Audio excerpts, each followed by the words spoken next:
श्रीमन्महागणाधिपतये नमः। लक्ष्मीनारायणाभ्यां नमः। उमामहेश्वराभ्यां नमः। वाणीहिरण्यगर्भाभ्यां नमः। शचीपुरन्दराभ्यां नमः। मातापितृचरणकमलेभ्यो नमः। इष्टदेवताभ्यो नमः। कुलदेवताभ्यो नमः। ग्रामदेवताभ्यो नमः। स्थानदेवताभ्यो नमः। वास्तुदेवताभ्यो नमः। सर्वेभ्यो देवेभ्यो नमः। सर्वेभ्यो ब्राह्मणेभ्यो नमः। श्रीगुरुचरणकमलेभ्यो नमः। ओम सिद्धिबुद्धिसहिताय श्रीमन्महागणाधिपतये नमः। प्रभु भक्तवत्सल कृपालु श्री रामचंद्र जी अपने पिता महाराज दशरथ जी से कह रहे हैं, मंगल समय स्नेह बस सोच परिहरियतात, आय सुदेय हरसिहिय कही पुल के प्रभुगात। हे पिता महाराज, इस मंगल के समय स्नेहवश होकर सोच करना छोड़ दीजिए और हृदय में प्रसन्न होकर मुझे आज्ञा दीजिए। यह कहते हुए प्रभु श्री रामचंद्र जी सर्वांग यानी उनके सभी अंग संपूर्ण शरीर पुलकित हो गए और कह रहे हैं कि धन्य जन्म जगती तलतासु, पितहि प्रमोद चरित सुनि जासु। चारि पदार्थ कर तलता के, प्रिय पितु मातु प्राण समझाके। प्रभु श्री रामचंद्र जी कहे कि इस पृथ्वी तल पर यानी इस भूधर पर, इस धरा पर उसका जन्म धन्य है। किसका? कि जिसके चरित्र सुनकर पिता को परम आनंद प्राप्त हो।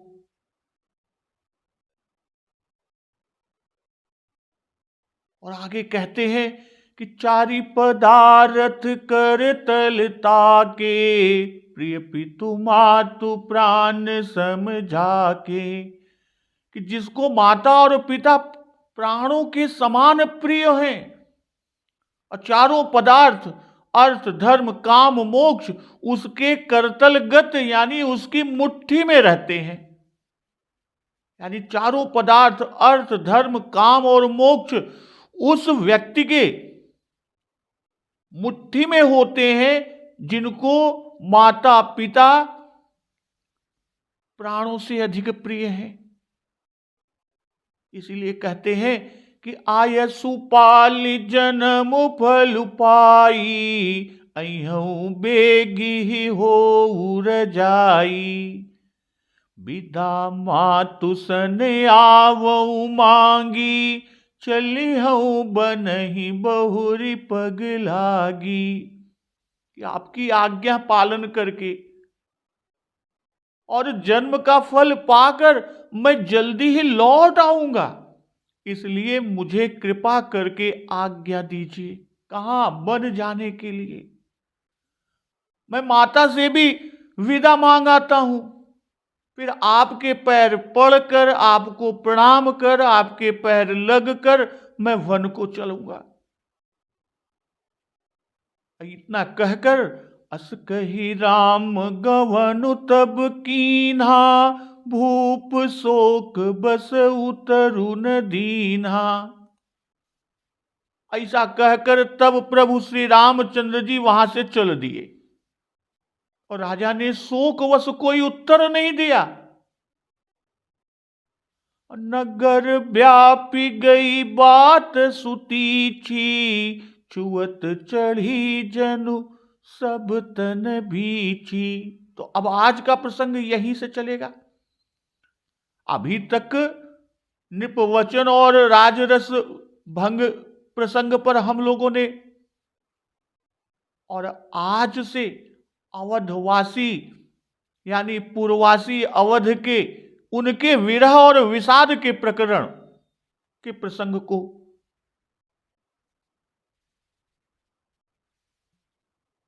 अब यहां कि नगर व्यापी गई बात सुतीची, छुअत चढ़ी जनु सब तन बीची। वह बहुत ही तीखी यानी अप्रिय बात नगर भर में इतनी जल्दी फैल गई कि मानो डंक के मारते ही बिच्छू का विष सारे शरीर पर चढ़ गया हो, सारे शरीर में आ गया हो। सुन भय विकल सकल नर नारी, बेली बिटप जिमि देखी दवारी। और इस बात को सुनकर सब स्त्री और पुरुष ऐसे व्याकुल हो गए। बेली बिटप जिम देखी दवारी, कि जैसे दावानल यानी वन में जो आग लगती है दावानल कहते हैं, तो दावानल को देखकर बेल और वृक्ष मुरझा जाते हैं। जो जह सुनई धुनई सिर सोई, बड़ बिसाधु नहीं धीरज होई। जो जहां सुनता है वह वहीं सिर धुनने यानी सिर पीटने लगता है। बड़ा विषाद है, किसी को धीरज ही नहीं बंधता।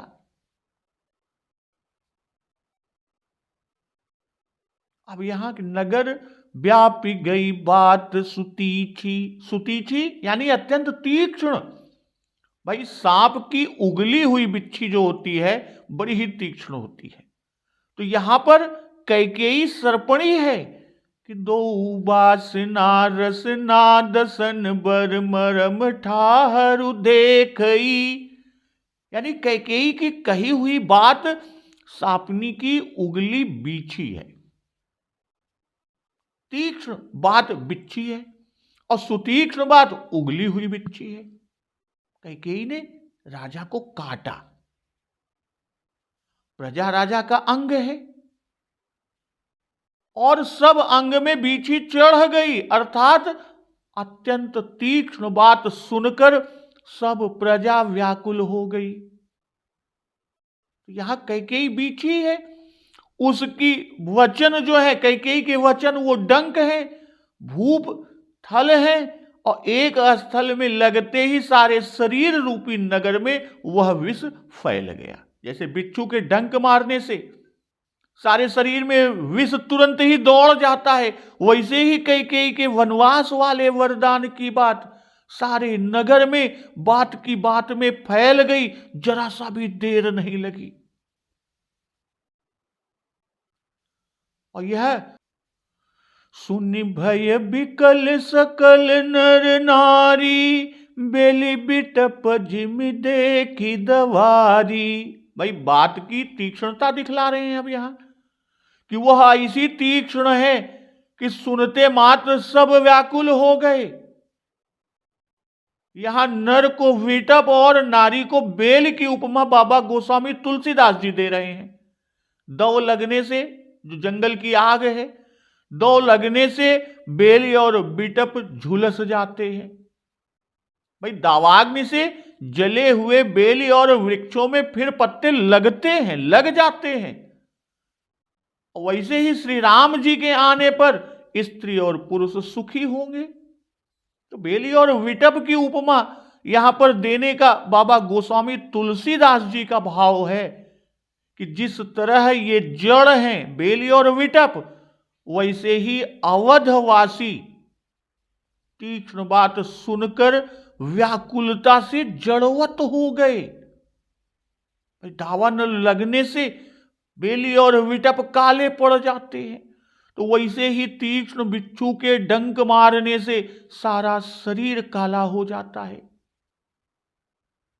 तो तीक्ष्ण बात की दावाग्नि से बाबा गोस्वामी तुलसीदास जी उपमा दिए। कहने का तात्पर्य कि तीक्ष्ण बात अग्नि के समान है और वही बिच्छी है।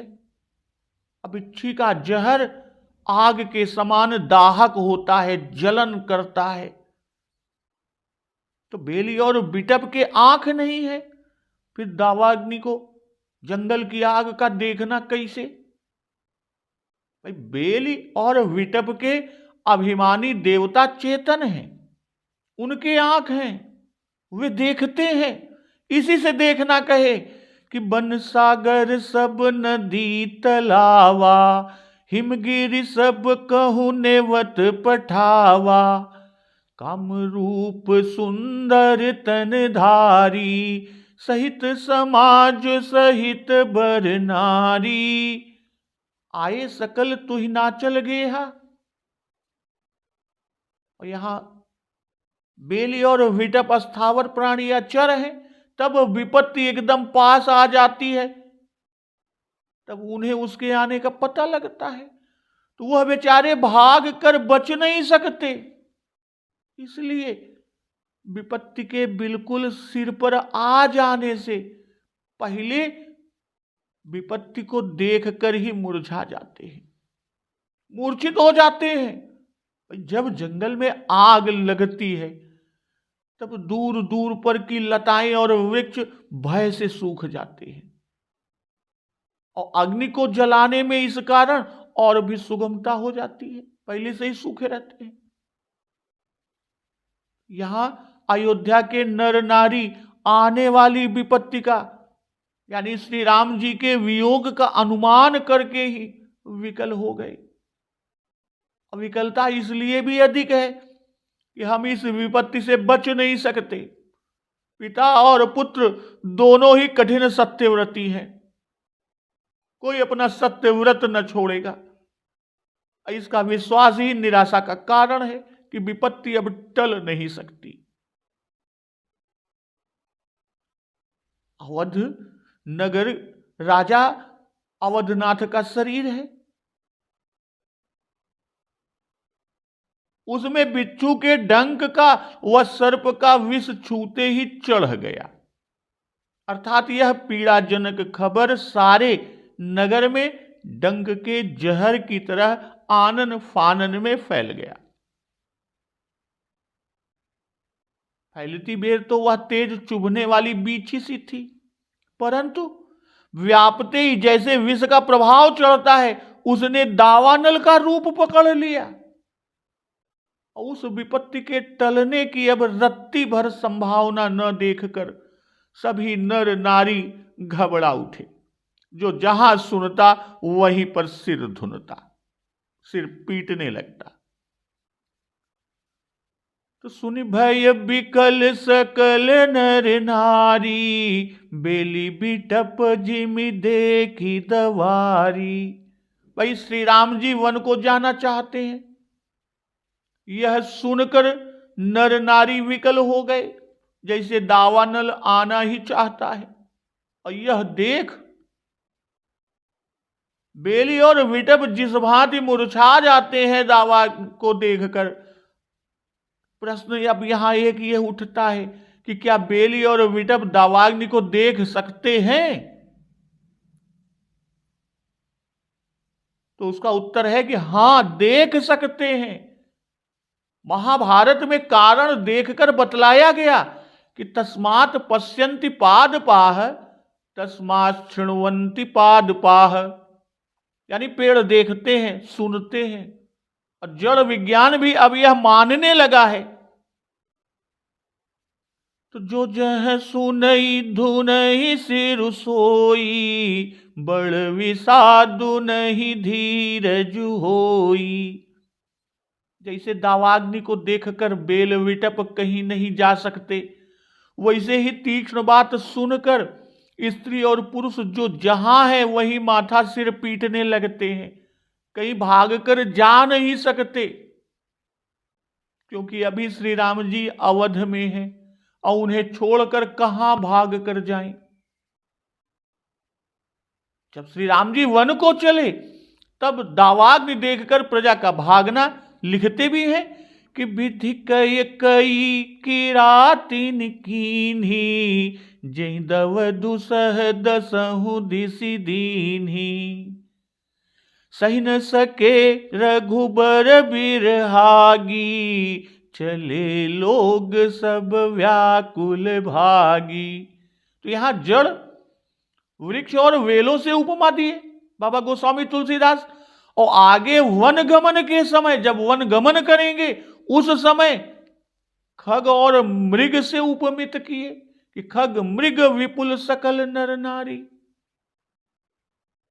अब यहां जो कि धुनई सिर, सिर पीटते हैं कि मानो अपनी आयु की रेखा मिटा रहे हैं, शीघ्र मर जाएं,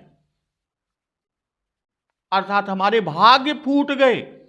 अशोक में ऐसा स्वाभाविक लोगों से होता है। मुख सुखाहि लोचन स्रवहि शोकुन हृदय समाई, मनहु करुण रस कटकई उतरी अवध बजाई। कई सब लोगों के मुख सूख रहे हैं, आंखों से आंसू गिर रहे हैं, अशोक हृदय में नहीं समाता। मनहु करुण रस कटकई, कटकई यानी सेना, मानो करुण रस की सेना अवध पर डंका बजाकर चढ़ाई कर दी है, अवध पर डंका बजाकर चढ़ाई है, अर्थात दुख ने सबको जीत लिया है, आनंद परास्त हो गया, हार गया। पहले जो कहे कि बड़ विषाद नहीं धीरज होई, तो अब दिखा रहे हैं कि धैर्य नहीं होता, तब क्या दशा होती है, मुख सूख जाता है, अश्रुपात होते हैं। प्रत्येक प्राणी के सूक्ष्म शरीर में अस्थायी रूप से प्रेम, घृणा, क्रोध, भय, ये भाव सूक्ष्म रूप में बने रहते हैं और इन्हीं को अस्थायी भाव कहते हैं। अस्थायी भाव वैष्णव कवियों ने, मनीषियों ने यह माना है कि शोक, क्रोध, उत्साह, भय, आश्चर्य, घृणा, विनोद, रति, निर्वेद, साहचर्य, अनुक्रिया और अनुराग, ये 12 यह हृदय में छिपे रहते हैं और किसी विशेष घटना के सहारे यह भाव उठते हैं। तो उस घटना को, जिस घटना के सहारे ये भाव उठते हैं, उस घटना को आलंबन विभाव कहते हैं और उस घटना की आनुषंगिक सामग्री पाकर यह भाव उद्दीप्त हो जाते हैं। तो इस सामग्री को उद्दीपन विभाव कहते हैं। तो अस्थाई भाव, आलंबन विभाव, उद्दीपन विभाव। तो अस्थाई भाव आलंबन विभाव का हृदय में ध्यान होने से जगता है और उद्दीपन विभाव से उद्दीप्त होता है। तब अस्थाई भाव के उद्दीपन के अनुगत सात्विक भाव दिख पड़ते हैं, अर्थात शरीर में उस अस्थाई भाव के लक्षण प्रकट होते हैं। फिर कुछ ऐसे भी साथ साथ भाव पैदा हो जाते हैं जो अनेक अस्थाई भावों में उनके उद्दीपन के समय संचरण करते हैं और फिर विलीन हो जाते हैं। इन्हीं को संचारी भाव कहते हैं। तो अस्थाई, सात्विक और संचारी भाव और दोनों विभावों के सामंजस्य पूर्वक पूर्ति से अस्थाई भाव जन्य रस की पूर्ति होती है। अब यहां की परिस्थिति जो है, यहां शोक अस्थाई भाव है, श्री राम जी से आसन्न वियोग आलंबन है, कैकेयी का वर मांगना, राजा का वाग्बद्ध होना, श्री रघुनाथ जी का वन गमन के लिए तैयार हो जाना आदि बातों का समाचार तथा श्री राम जी के अलौकिक गुण उद्दीपन विभाव है। नर नारी का सिर धुनना, मुख सूखना, आंसू गिरना, ये अनुभाव या सात्विक भाव है। इस तरह मोह, ग्लान, विषाद, अपस्मार, चिंता, उन्माद आदि संचारी भाव, तो इन सबको मिलाकर करुणा रस की पूर्ति होती है। तो यहां सारी अयोध्या करुणा रस में डूब गई है। सो मानो करुणा रस ने डंका बजाकर अपनी पूरी सेना, पूरी फौज लेकर अवध पर चढ़ाई करने को आ उतरा है। अब यहां करुणा रस की सेना का डंका बजाकर अवध पर चढ़ाना, भाई सेना का डंका बजाकर चढ़ाई करने में चतुरंगनी सेना में गज, रथ, घोड़े और पैदल भी होते हैं। तो यहां पर जो करुणा रस की सेना डंका बजाकर अवध पर चढ़ाई की, तो वहां पर ये गज, रथ, घोड़े और पैदल क्या है? तो राम वियोग विभाव है, यही गज है। रुदन, प्रलाप, मूर्छा, ऊर्ध्वश्वास आदि अनुभाव घोड़े हैं। भ्रम, शंका, उन्माद, जड़ता, दैन्य, अश्रु, स्वरभंग आदि संचारी पैदल हैं और अत्यंत शोक अस्थाई रथ है। शीघ्र ही दुख व्याप्त हो गया, यही डंके का शब्द है, उसकी ध्वनि है। तो मिले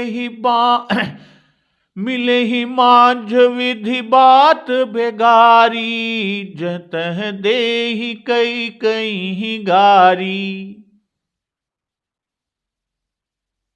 मेल में ही ब्रह्मा जी ने बात बिगाड़ दी। मिले ही माझ विधि बात बेगारी, अजह तह दे ही कई कई गारी। और जहां तहां लोग कैकेयी को गाली देते हैं कि एही पापिनी ही बूझ का परेऊ, छाई भवन पर पावक उधरेऊ। कि इस पापिनी को क्या समझ पड़ा कि इसने छाए हुए घर पर आग रख दी। निज कर नयन काढ़ी चह दीखा, डारी सुधा विसु चाहत चीखा। अपने हाथ से अपनी आंखें निकाल कर देखना चाहती है। निज कर नयन काढ़ी, अपने हाथ से अपने नयन निकाल कर चह दीखा, देखना चाहती है। और डारी सुधा विसु चाहत चीखा, और अमृत को फेंक कर, डार यानी फेंक कर, अब विष को चखना चाहती है। कुटिल कठोर कुबुद्धि अभागी, भई रघुवंश बेनु बने आगी। यह कुटिला, कठोर, दुर्बुद्धि और अभागिनी रघुवंश रूपी बांस के वन के लिए अग्नि रूप हुई, अर्थात नाश कर डाला। पालव बैठी पेड़ ही काटा, सुख महु शोक ठाठु धरि ठाटा। पालव बैठी पेड़ यही काटा, पालव यानी शाखा पर बैठकर पेड़ को काटती है। और सुख में इसने शोक को ठाठ बनाकर खड़ा कर दिया। मिले ही माझ यानी मेल ही में, माझ माने बीच में, भाई मेल ही में बिगाड़ हो गया। राजा रानी पुत्र सब में मेल था और किंचित भी विरोध ना था, सब में परस्पर प्रीति थी। तो मेल रहते हुए ब्रह्मा जी ने बात को बिगाड़ दी। यही पापिनी ही बूझ का परेऊ। अब सबको यह आश्चर्य हो रहा है कि कैकेयी को क्या हो गया, वह ऐसी कुटिला कैसे हो गई। इसका कारण उसका दुर्भाग्य बताते हैं। कैकेयी को पापिन कहा क्योंकि इसका घर में आग लगाना कहते हैं, और आग लगाने वाला आतताई यानी वह पापी जिसके मार डाले में कोई दोष नहीं, वह कहा। अग्नितो गर्दश्चैव शस्त्र पाणिर्धनापः, क्षेत्रदारा हरश्चैव खडेते आततायिनः।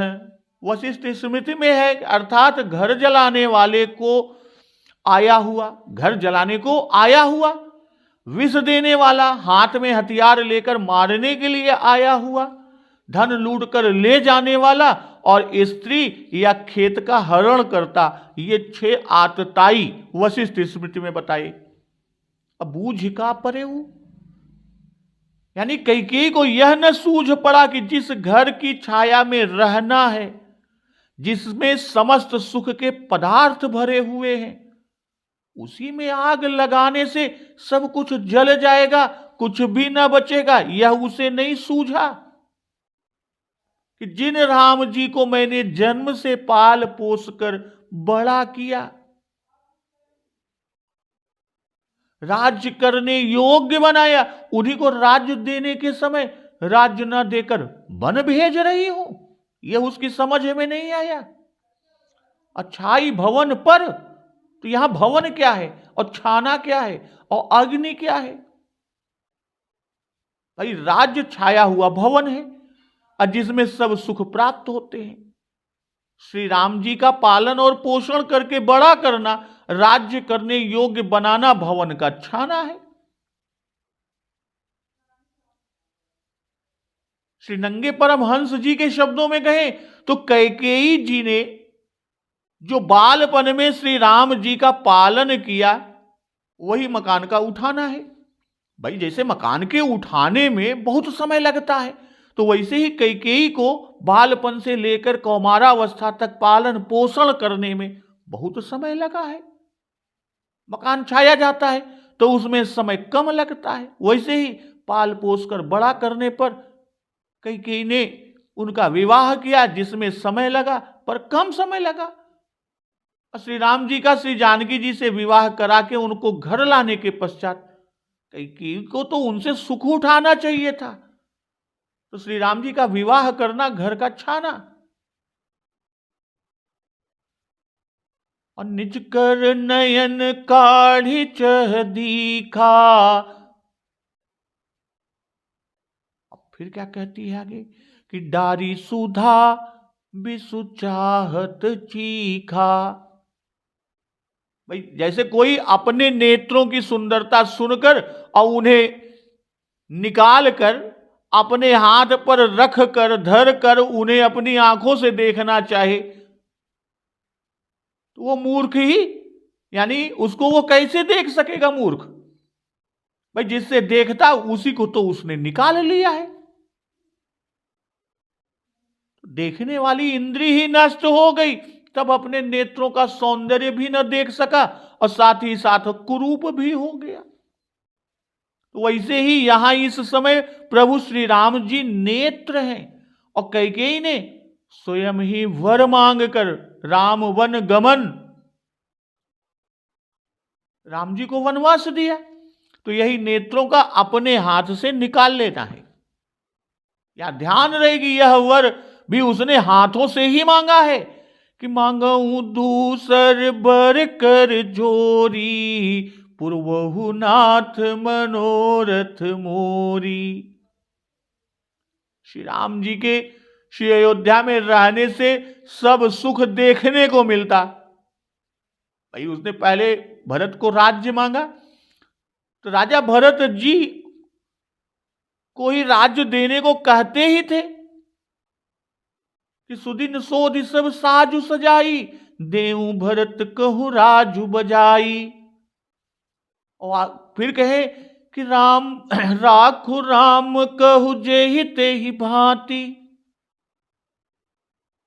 फिर आगे भी कहते हैं कि जेहि देखऊं अब नयन भरी, भरत राज्य अभिषेक। राम जी को रोकने के लिए 3 स्थान पर।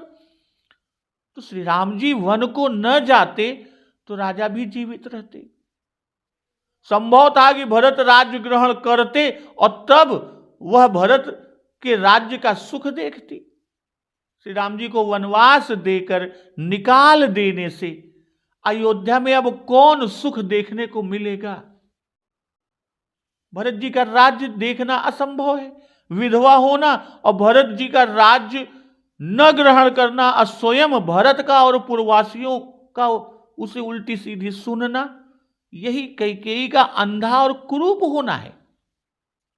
कैकेयी परम सुंदरी थी ही, अपने सौभाग्य का कैकेयी को गर्व था ही। इस संबंध से निज कर नयन कथन बहुत ही सुंदर बाबा गोस्वामी तुलसीदास जी ने दिया। अब कैकेयी कलंकित हो गई, उसका मुख देखने से भी लोग घृणा करेंगे और विधवा तो होगी ही। डारी सुधा बिखु चाहत चीखा। श्री राम जी अमृत हैं और कैकेयी को प्राप्त हैं, तो उन्हें फेंक कर अर्थात वन भेजकर उसके अनिष्ट परिणाम यानी राजा की मृत्यु और अपना वैधव्य रूपी विष को चखना चाहती है, उसका स्वाद लेना चाहती है। या श्री राम संयोग अमृत और राम वियोग विष है। राम दर्शन अमृत है, भरत से तिरस्कृत होना विष है, जिसे चख कर वह मृतकवत होगी, मृतक के समान।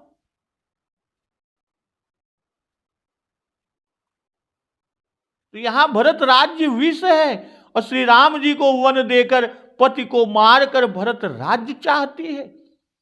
इसी से भरत राज्य को विष कहा। श्री राम जी की भक्ति अमृत रूपा है, राज्य सुख विषय विष है, अर्थात भरत जी को राज्य देकर राज्य सुख का अनुभव कराना चाहती है, जो कि असंभव है, क्योंकि विष तो चखते ही मृत्यु कर देगा, उसका अनुभव कैसे होगा भाई? विष चखते ही मृत्यु, तो उसका अनुभव ही नहीं पता चलेगा। और जब श्री राम जी वन को चले जाएंगे तब राजा की मृत्यु हो जाएगी। इसलिए जब पहले अमृत पान करके विष चीखेगी तब जीती रहकर विष का अनुभव कर सकती है, अगर पहले अमृत चखे। कहने का भाव कि यदि कैकेयी श्री राम भक्ति सुधा का पान करे, अर्थात श्री राम जी को घर में रख ले, तब भरत राज्य जो विष का चखना है हो सकता है, क्योंकि अमृत पीने वाले को विष नहीं मार सकता। पर जब गरल मृत्यु कर देगा तब अमृत जिला नहीं सकता। इसीलिए कहते हैं कि कुटिल कठोर कुबुद्धि अभागी, भई रघुवंश बेनु बन आगी।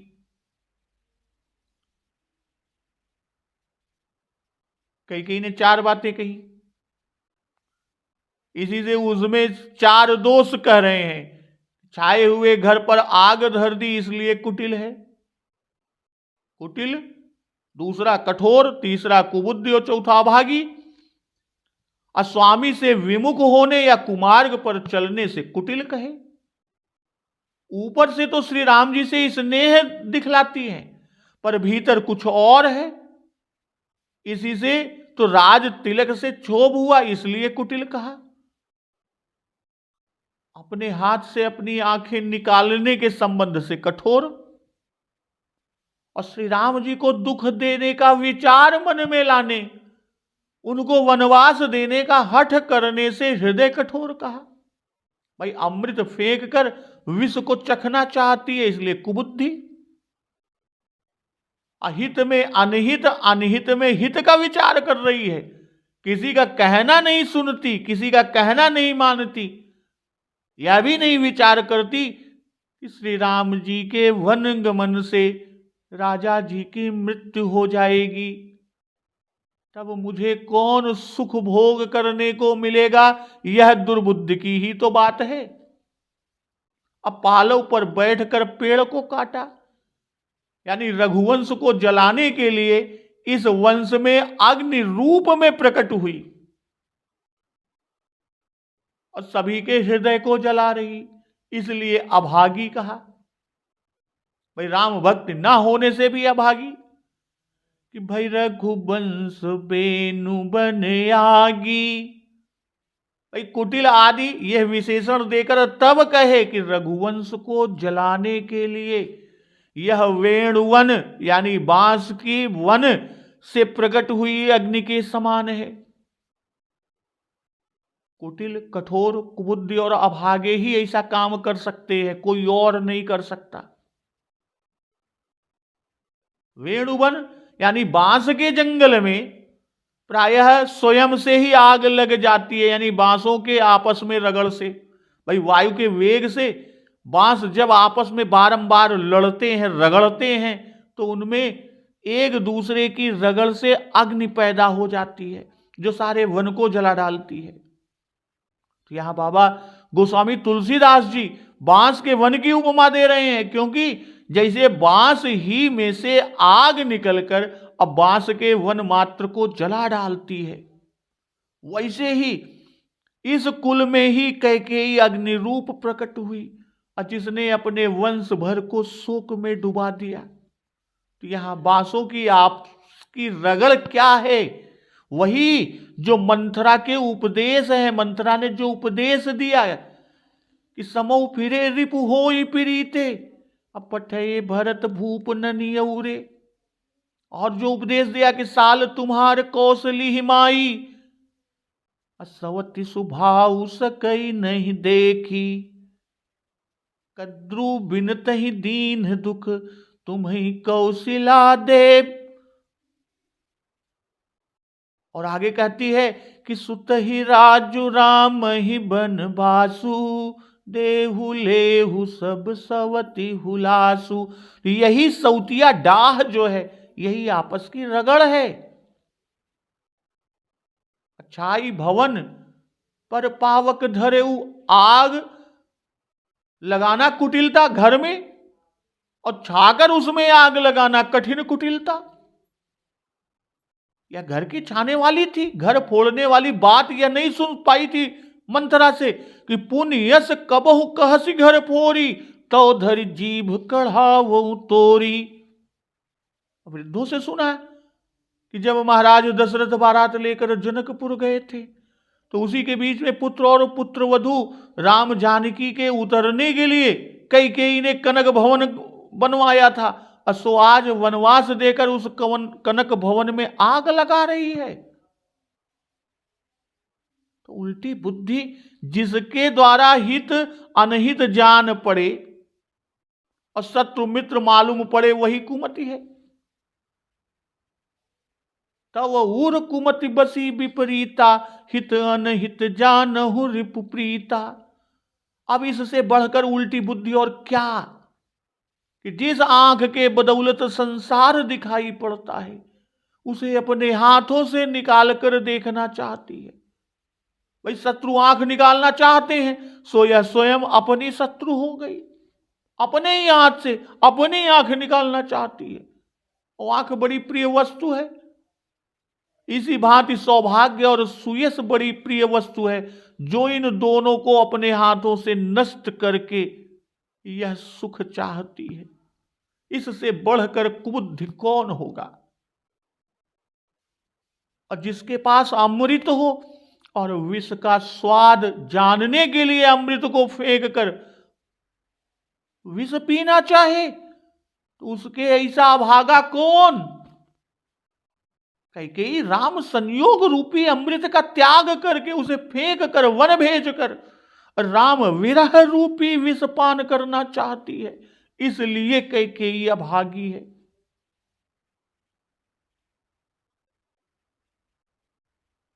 राम वनवास के विषय में कहकर भरत जी के राज्य के विषय में अब बाबा जी कह रहे हैं भरत पल्लव है, राम जी वृक्ष है।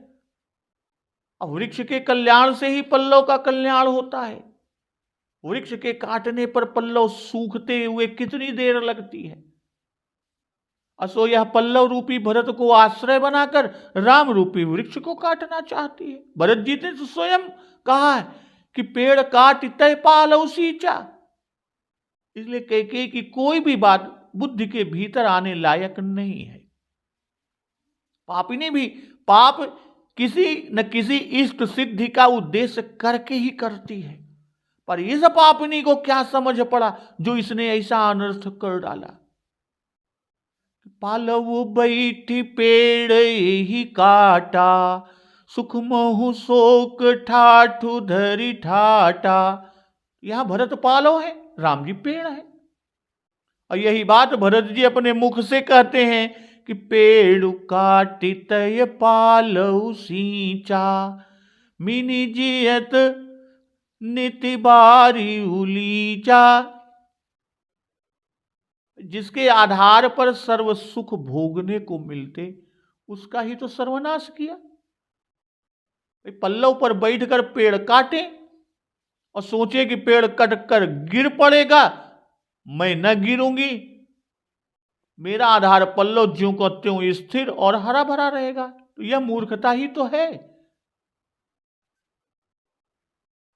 वह तो साथ ही पत्ते सहित नीचे गिरेगी। वैसे ही ये भरत राज्य का आश्रय पकड़े है और राम राज रूपी पेड़ को काटती है। और यहां अगर दूसरे रूप में कहें कि राजा जी पेड़ रूप है, पेड़ में प्राण होता है, तो वैसे ही राजा के प्राण श्री राम जी हैं, भरत जी पल्लव हैं। और कैकेयी भरत जी का आधार लेकर श्री राम को वनवास दे रही है, अर्थात राजा का प्राण ले रही है। तो यही पल्लव पर बैठकर पेड़ का काटना है। परंतु जब श्री राम जी के वन जाने से राजा की मृत्यु होगी, तब कैकेयी को अपना भी तो मरण होगा, क्योंकि स्त्री का प्राणपति ही है। यह कैकेयी से कह रहे हैं कि तू पेड़ को काटकर पल्लव को हरा भरा देखने के लिए सींचती है। पेड़ काट तय पालव सींचा, मीन जियन नित बारी उलीचा। किंतु यह नहीं समझती कि पेड़ से जायमान पल्लव पेड़ के कटने पर कैसे हरा रहेगा। पेड़ रूपी राजा को नष्ट करके उनसे जायमान पल्लव रूप मुझको प्रसन्न करने के लिए सिंचन रूप राज्य दे रही है, तो मैं कब प्रसन्न रह सकता हूं। भरत जी ने अपने को पल्लव और राजा जी को पेड़ कहा है। सुख मोह शोक ठाट उधरी ठाटा, यहां सुख श्री राम जी का राज्य है और शोक का ठाठ वनवास। कैकेयी ने सुख रूपी श्री राम राज्य को भंग किया, सुख के ठाठ में आग लगा दी और सब जल गया। छाई भवन पर पावक धरेऊ, अब उसकी जगह शोक का ठाठ बांधा। भाई बंगला या घर छाने के लिए बांसों लकड़ियों की खपच्चियों व फट्टियों को सीधी तिरछी रख कर बांध कर जो ठट्ठर बनाते हैं, उसी को ठाठ कहते हैं। और इस बांस और लकड़ी के ठाठ पर कांस और फूस आदि रखकर बांस लगाकर बांधते हैं। तो इस फूस की छावनी पर आग पड़ने से तो फिर वो तुरंत अग्नि फैल जाती है। तो सदा राम यही प्राण समाना, कारण कवन कुटिलपन उठाना। श्री रामचंद्र जी तो इसको सदा प्राण के समान प्रिय थे, फिर भी न जाने किस कारण से कैकेयी ने इस कुटिलपन का दृढ़ संकल्प किया। यह कुटिलता ठानी, अर्थात श्री राम जी के वन जाने के लिए हठ किया। सत्य कहीं कभी नारी सुभाऊ, सब विधि अगहु अगाध दुराऊ। कवि स्त्री स्वभाव सत्य ही कहते हैं, अर्थात जो उन्होंने उनका स्वभाव कहा वह सत्य ही है कि इनका दुराव कपट छिपाव अगह है, अर्थात पकड़े नहीं मिलता, बहुत गहरा है, जिसकी थाह नहीं मिल सकती। निज प्रतिबिंब बरुकु गही जाई, जानी न जाई नारी गति भाई। चाहे अपनी परछाई भले ही पकड़ी जा सके, पर हे भाई, स्त्रियों की गति, बाबा गोस्वामी तुलसीदास जी कह रहे हैं कि चाल चरित व्यवस्था दशा नहीं जानी जा सकती। तो सदा राम यही प्राण समाना, हमेशा प्राण के समान प्रिय थे, फिर भी न जाने किस कारण कैकेयी की कुटिलता। तो देखिए उसके दृढ़ संकल्प उसने कर लिया, कुटिलता को ठान लिया, श्री राम जी को वन भेज कर रहूंगी। और सत्य कहें कभी नारी स्वभाव, सत्य कहें अभी तक पोथियों में लिखा देखा, उसको कहते सुना, पर आज प्रकट देखने में आया। इससे उन कवियों के कथन की सत्यता प्रतीति हुई। अगह और अगाध की उपमा, निज प्रतिबिंब बरुक गहि जाई, यह अगह की उपमा है।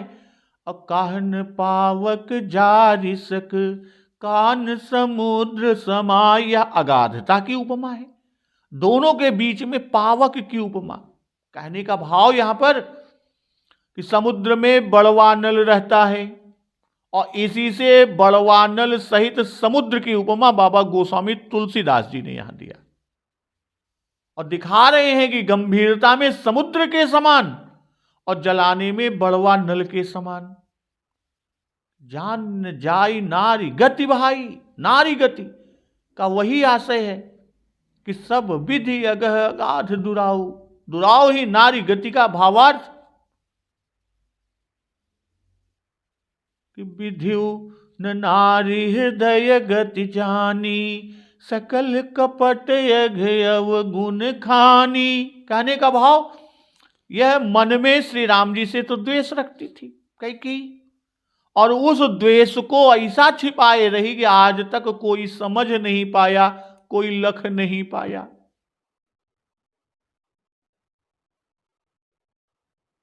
भर्तृहरि नीति शतक में उल्लेख है कि स्त्रियों के हृदय के विचार अग्राह्य हैं, जैसे दर्पण में अपने मुख का प्रतिबिंब।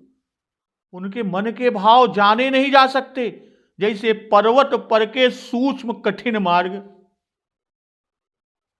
भीतर से कुटिल, देखने में सौम्य, स्त्रियों का हृदय ऐसा अगाध, भीतर विष बाहर मुख पर सौम्य, मानो विष मिला सुंदर भोजन।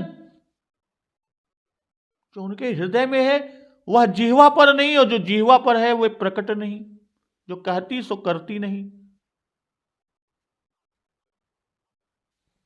ये कैकेयी के रूप पर, कैकेयी की स्थिति को बाबा गोस्वामी तुलसीदास जी बता रहे हैं कि काहन पावक जारिसक, कान समुद्र समाई, कान करई अबला प्रबल, के ही जग कालुन खाई। आग क्या नहीं जला सकती और समुद्र में क्या नहीं समा सकता। अबला प्रबल है, वह क्या कर नहीं कर सकती। जगत में काल किसको नहीं खाता।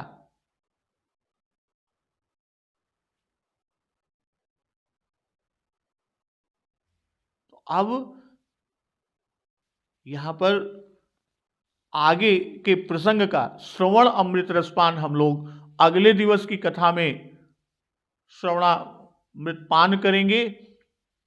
एक बार जोर से बोलिए, सियावर रामचंद्र की जय, पवन सुत हनुमान की जय।